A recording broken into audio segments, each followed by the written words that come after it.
ഈ വലിയ ലോകത്തിലെ വെറും ചെറിയ ജീവികളായ നമ്മുടെ സ്നേഹനിസ്സഹായതകളുടെ വാടാത്ത പൂവുകൾ വഴിയരികിലെ ഈ വേലിച്ചോട്ടിൽ കിടക്കട്ടെ.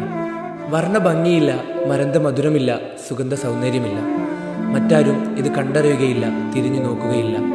എന്നാലും ഇവയും പൂവുകളായിരുന്നുവെന്ന് കാലം സാക്ഷ്യപ്പെടുത്തുമല്ലോ.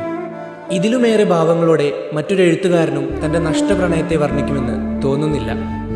തൻ്റെ ജീവിതത്തിൽ ഏറ്റവും അധികം സ്വാധീനം ചെലുത്തിയ സ്ത്രീയെക്കുറിച്ച് എൻ മോഹൻ എഴുതിയ പുസ്തകമാണ് ഒരിക്കൽ. തൻ്റെ കലാലയ ജീവിത കാലഘട്ടങ്ങളിൽ ഒരു വാഗമരത്തിൻ്റെ ചുവട്ടിൽ ജി ശങ്കരക്കുറുപ്പിൻ്റെ കവിതയുടെ പിൻബലത്തിൽ ഉടലെടുത്ത പ്രണയം പിന്നീട് ജാതിയുടെയും പണത്തിൻ്റെയും കൈമോശത്താൽ നഷ്ടപ്പെടുന്നു. വർഷങ്ങൾക്കിപ്പുറം അതേ പെൺകുട്ടിയെ ഒരു ആശുപത്രി കിടക്കയിൽ മറ്റൊരാളുടെ ഭാര്യയായി കാണേണ്ടി വരുന്നതാണ് കഥാപശ്ചാത്തലം.